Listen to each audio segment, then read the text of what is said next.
when 29-year-old blind graphic designer Sophie Anderson stood before Frank Caprio. With 6 parking tickets issued in 7 days, prosecutors assumed she was lying about her disability to avoid fines. But when Frank asked how a blind woman could possibly drive and park illegally, what Sophie revealed about her guide dog Max's secret training, the revolutionary technology she'd been testing, and the traffic officers, who refused to believe a blind person could be independent, would expose discrimination in law enforcement and prove that sometimes our assumptions about disability are more limiting than the disability itself. Before we dive into this incredible story, make sure to subscribe and hit that notification bell. Also, let us know in the comments where you're listening from and what time it is in your city right now. We love connecting with our amazing community around the world. Providence Municipal Court had seen many unusual cases, but when Sophie Anderson's name was called, something remarkable walked into the courtroom. The 29-year-old woman entered confidently, guided by a beautiful golden retriever, wearing a service vest with the name Max embroidered on it. Judge Frank Caprio immediately noticed the white cane in Sophie's hand, and the guide dog at her side, Mrs. Anderson, please approach the bench. And your service dog is welcome in the courtroom. Sophie walked forward with Max, guiding her perfectly around the chairs and up to the podium. Her movements were confident, despite her obvious visual impairment. Her eyes didn't track movement and had the unfocused look of someone who couldn't see Miss Anderson. Frank began looking at the stack of tickets with growing confusion. You're here regarding 6 parking violations issued over the past 7 days. All 6 were issued to vehicles parked in handicap spaces. Without proper permits, Sophie stood straight, her hand resting on Max's head. Yes, Your Honor, I received all 6 tickets. Frank set down his papers. Mrs. Anderson, I need to ask a direct question. Are you blind? Yes. Your Honor, I've been completely blind since birth. I have no vision whatsoever. Frank looked at the tickets again, then back at Sophie. Then I'm very confused. These tickets were all issued for illegal parking. How is a blind person getting parking tickets? Sophie's answer would reveal an infuriating truth. Your Honor, I don't drive. I've never driven. I can't drive. Sophie explained clearly.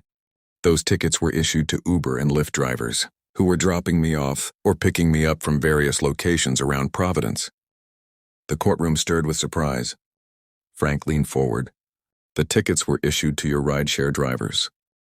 Yes, sir. And somehow they all ended up in my name, even though I wasn't the driver. I don't own the vehicles and I was just a passenger. Frank picked up the first ticket. This one says driver Sophie Anderson, and list your address. I know. Your Honor, that's the problem. The parking enforcement officers saw me getting out of these vehicles in handicapped parking spaces and assumed I was the driver. Parking illegally, Frank was trying to understand. But you're clearly blind. How did they think you were driving? Sophie's expression grew frustrated. That's exactly what I tried to explain to them every single time. But they didn't believe me. The pattern of discrimination was about to be exposed. Frank asked Sophie to explain each incident in detail. She pulled out her phone, which spoke aloud as she navigated it, and brought up her detailed notes about each ticket. The first ticket was on October 15th. I was being dropped off at Rhode Island Hospital for a doctor's appointment. The Uber driver pulled into a handicap spot near the entrance to let me out. An officer approached as I was getting out with Max. What happened? The officer asked for my driver's license and vehicle registration. I explained I'm blind and I'm not the driver. I'm a passenger. I showed him Max, my guide dog, and my white cane. But the officer said, and I quote, I don't care about your dog. You parked in a handicap spot without a permit. Sophie's voice was tight with controlled anger. I tried to explain that the Uber driver was just dropping me off, that I would never park there because I don't drive. The officer said I was making excuses and wrote the ticket in my name. Frank was appalled. Did you explain to the officer that you're blind? Multiple times, Your Honor. He said plenty of people fake disabilities to get out of tickets. He literally said that to me while I stood there with a guide dog and a white cane. The other 5 tickets revealed a disturbing pattern. Sophie went through each ticket systematically. The second was at her workplace, where a Lyft driver had briefly stopped in a loading zone to let her out. Same story. Officer didn't believe she was blind. Wrote the ticket in her name. The 3rd, 4th, and 5th tickets were all from the same officer. Officer James McCarthy. He had ticketed 3 different rideshare vehicles, dropping Sophie off at a restaurant, a grocery store, and her apartment building. Officer McCarthy told me the 3rd time that I was abusing the system and pretending to be disabled. Sophie explained, her voice shaking slightly. He said he'd seen me walking confidently and using my phone, so he knew I could see Frank's expression darkened. He said that to you? Yes. Your Honor, I tried to explain that blind people can walk confidently. With mobility training and guide dogs, I showed him how my phone uses voice commands and screen readers. He said I was too functional to be really blind. The 6th ticket was the most egregious. Sophie had been dropped off at the DMV to renew her state identification card. The officer watched her enter the building, followed her inside, and confronted her at the DMV counter. He told the DMV staff that I was faking my disability and trying to get a fraudulent ID. Sophie said the DMV staff, who have known me for years and processed my previous blind ID cards, had to defend me and explain that I'm legitimately blind. Frank launched an immediate investigation. Frank called for a recess and requested that all 6 ticketing officers report to the courthouse. He also called the Rhode Island Commission for the Blind and asked them to send a representative. Dr. Patricia Williams, director of the Commission for the Blind, arrived within an hour, Your Honor. Sophie Anderson is indeed completely blind. She's been registered with our agency since childhood. She uses a professionally trained guide dog and mobility cane. There's no question about her disability status. Frank showed Dr. Williams the tickets. How is this possible? How can someone mistake a blind person with a guide dog and white cane for someone who's faking? Dr. Williams sighed heavily. Your Honor, this happens more often than you think. Many people have misconceptions about blindness. They think all blind people wear dark glasses and stare vacantly into space. When they see someone like Sophie, who's independent, confident, professionally dressed using technology, they assume she can't really be blind. But she has a guide dog. Frank pointed out people fake service animals all the time. So some officers have become skeptical of all service dogs. They don't understand the rigorous training and certification process that real guide dogs like Max go through. The officers were called to testify.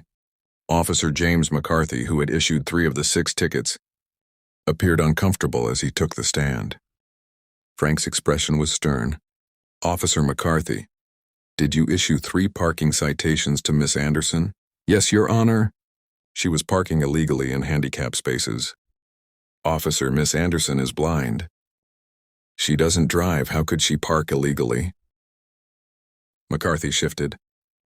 Your Honor, with all respect, she doesn't look blind. She walks around fine. Uses her phone. And I've seen her recognize people and respond to visual cues. Sophie spoke up from her seat. I respond to auditory cues. Officer McCarthy, I hear people's voices, footsteps, and phone notifications. Not everything requires vision. Frank addressed McCarthy directly. Officer, when Miss Anderson showed you her guide dog and explained she was blind, what did you do? I didn't believe her. Your Honor, there are a lot of people who fake disabilities. Did you ask to see her identification? Did you notice that her ID card is marked as issued to a blind person? McCarthy was silent. Frank, did you make any effort to verify her claim, or did you simply assume she was lying? I assumed she was lying, sir. I was wrong. The systematic problem Frank discovered was shocking. Frank requested records from Providence Parking Enforcement, showing how many tickets had been issued to people with documented disabilities. The results were disturbing. In the past year, Providence Parking Enforcement had issued 247 tickets to people who had registered disabilities. Of those, 89 were issued to people who were blind or visually impaired. and 62 of those were issued to passengers in rideshare vehicles. Not drivers, the pattern was clear. Officers were seeing disabled people being dropped off in handicapped spaces, assuming they were the drivers, parking illegally and issuing tickets without properly investigating. This is a systemic failure, Frank announced. We're not just talking about Miss Anderson's 6 tickets. We're talking about dozens, possibly hundreds of people with disabilities being unfairly ticketed because officers make assumptions based on appearance. Frank called the Providence police chief and the head of parking enforcement to the courthouse. Defective immediately, Frank ordered.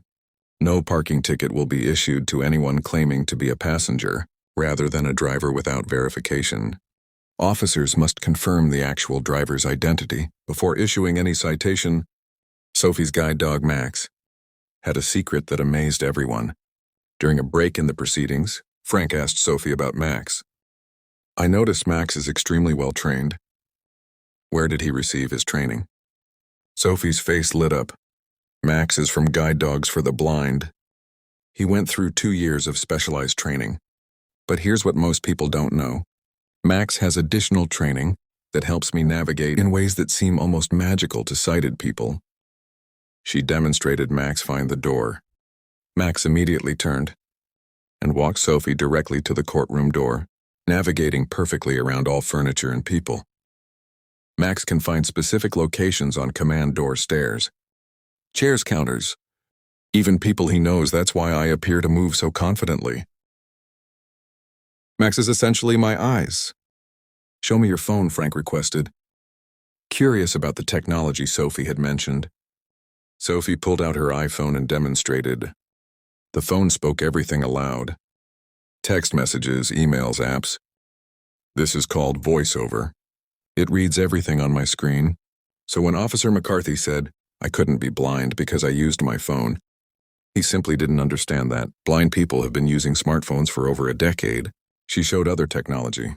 Her smartwatch that vibrated to give her notifications. Apps that identify objects using AI. Even apps that read money denominations and colors. This is why I seem too functional to be blind, Sophie explained, but functionality doesn't mean I can see. It means I've learned to adapt. Frank's ruling would change enforcement policy. After hearing all testimony and reviewing all evidence, Frank made his ruling. All 6 tickets against Sophie Anderson are dismissed. Furthermore, I'm issuing a formal apology from this court for the harassment and discrimination Miss Anderson experienced. He wasn't finished. I'm also ordering mandatory disability awareness training for all Providence parking enforcement officers. This training will be conducted by the Rhode Island Commission for the Blind and other disability advocacy organizations.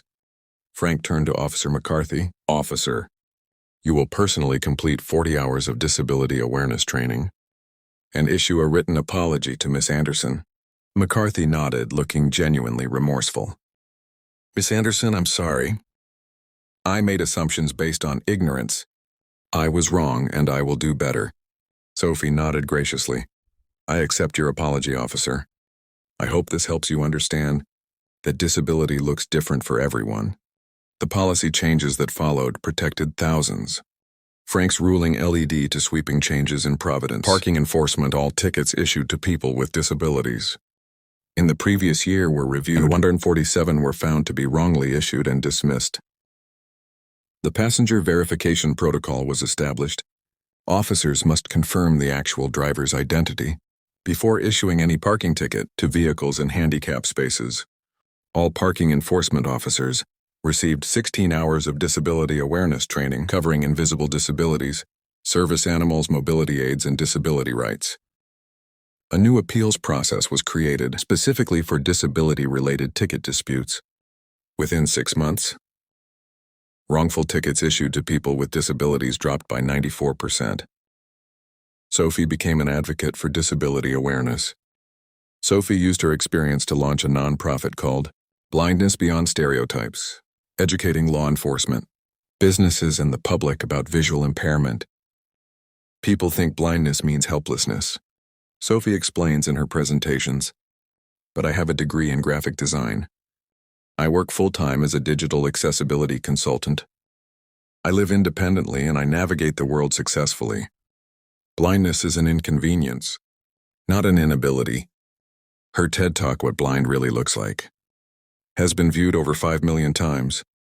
In it, she demonstrates all her adaptive technology and shows how Max guides her through complex environments. The talk ends with a powerful message. If you saw me in a parking lot getting out of a car, you might assume I'm faking my disability because I look too normal. But the real problem isn't my disability. It's your assumption about what disability should look like. Max the guide dog became a celebrity. Max, Sophie's guide dog, became somewhat famous through her advocacy work. He now has his own Instagram account, a Max the Guide hero with over 200,000 followers, showing what guide dog work really looks like. People see Max and think he's just a cute dog. Sophie explains. But Max is a highly trained professional who keeps me safe every single day. When officers didn't believe I was blind, they were essentially saying Max's years of training and work were fake. That was offensive not just to me but to Max and all service dogs. Max was awarded the Service Dog Excellence Award by the Guide Dogs for the Blind organization for his exemplary work and for raising awareness about guide dogs through Sophie's advocacy. The technology revolution for blind independence. Sophie's case highlighted how technology has transformed blind independence. She now works as a consultant, helping tech companies make their products accessible to blind users. 20 years ago, a blind person using a smartphone would have been impossible. Sophie explains, now I can do almost everything a sighted person can do. Read, send emails, shop online, navigate, even design graphics using specialized software. She works with major companies like Apple, Google, and Microsoft on accessibility features. Her work has influenced how millions of blind people interact with technology. Officer McCarthy thought I couldn't be blind because I used my phone competently, Sophie says. Now I help design the technology that makes that possible for blind people worldwide. The judge who changed how we see disability, Judge Frank Caprio, keeps one of Sophie's dismissed tickets framed in his chambers, with a notation dismissed, because assumptions about disability are often more limiting than the disability itself. Frank became an advocate for disability rights in the legal system, speaking at conferences about implicit bias and the importance of questioning our assumptions. Sophie taught me something crucial. Frank tells audiences, we think we're being vigilant when we question people's disabilities, but often we're just revealing our own ignorance about what disability actually looks like. Frank worked with the Rhode Island legislature to pass Sophie's law, requiring all law enforcement officers in the state to receive disability awareness training as part of their basic training. The lasting impact of 6 unjust tickets. Today, Sophie continues her advocacy work while working full-time as a digital accessibility consultant. She's married. She met her husband, ironically through an accessible dating app she helped design. And Max remains her faithful guide. The 6 tickets that brought her to Frank's courtroom are now displayed at the Rhode Island School for the Blind, where Sophie regularly speaks to students. These tickets represent every time someone assumed I couldn't do something because I'm blind, Sophie tells students. But they also represent the moment the system changed to protect all of us. Your disability doesn't define your limitations. Other people's assumptions do, and we can change those assumptions. Officer McCarthy, who issued 3 of the 6 tickets, became one of Sophie's strongest advocates. He now teaches disability awareness to other officers and volunteers with blindness beyond stereotypes. I was the officer who thought he was doing his job by questioning Sophie's disability. McCarthy tells officers during training, I was actually just being ignorant and discriminatory. Don't be like I was. Listen to disabled people when they tell you about their experiences. The Province Parking Enforcement Office now has a permanent display with information about disability rights and adaptive technology. Max the guide dog's photo is featured prominently with the caption, not all heroes wear capes. Some wear service vests. Judge Frank Caprio's courtroom proved that day that justice means questioning our assumptions, especially when those who are simply trying to live independently. Despite their disabilities,